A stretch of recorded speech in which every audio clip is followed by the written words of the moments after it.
నమస్కారమండి. ఈరోజుటి మన కథ భారమైన బంధాలు.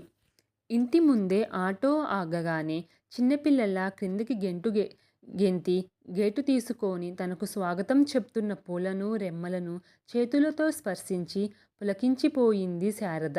లోనికి రండి అత్తయ్య. కోడలు వీణ పిలవటంతో లోపలికి అడుగుపెట్టింది శారద.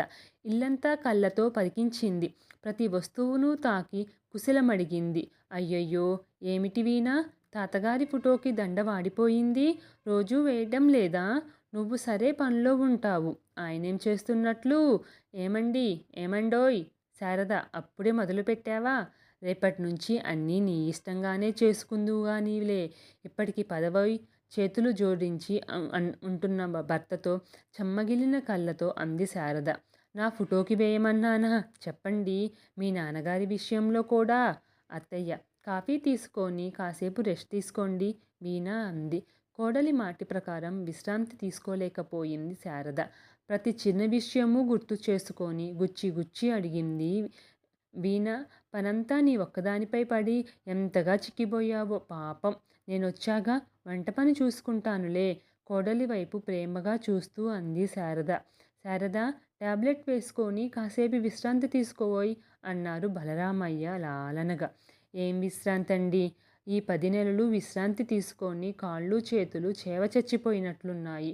ఇంక నా వల్ల కాదు. ఇదిగో వీణా, మీ మామగారి మాటలు పట్టించుకోకు. సాయంత్రం వంట నేనే చేస్తాను. వంట పని ఏమంత కష్టం కాదు. నేను చేసుకుంటాలే అత్తయ్య, గబగబా అంది వీణ. హా! అమ్మా!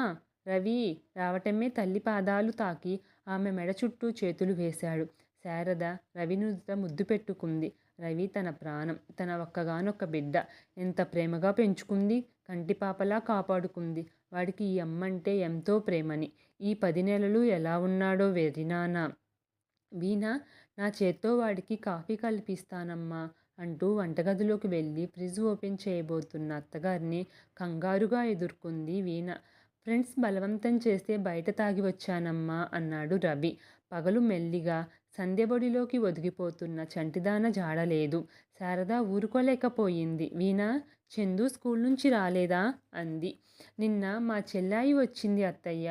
వాళ్ళాయన క్యాంప్కెళ్ళారంట. పాపను తీసుకువెళ్ళింది చెప్పింది వీణ. రవి, నాకు చందును చూడాలనిపిస్తుందిరా.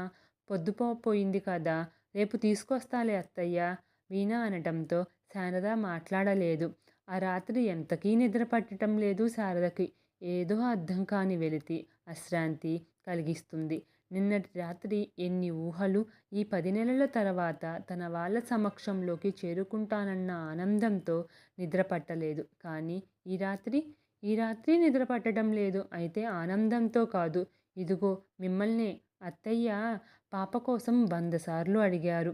పెద్దవాళ్ళం మనమైతే జాగ్రత్తగా ఉంటాం. చిన్నపిల్ల, దానికేం తెలుసు? దాని గురించి ఆలోచిస్తే నాకు భయంగా ఉంది. ఏదో సాకు చెప్పి కొన్నాళ్ళు చందుని అక్కడే ఉంచుదాం. తర్వాత హాస్టల్లో వేద్దాం. అంతకన్నా గత్యంతరం లేదు. వినిపిస్తుందా? నాకు వినిపిస్తుంది. కానీ అమ్మ వింటే బాగుండదు. అలాగే చేద్దాంలే.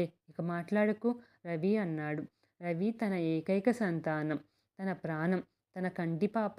హృదయాన్ని పదునైన కత్తితో చిన్న చిన్న ముక్కలుగా చేస్తూ శారదకు అర్థమైపోయింది.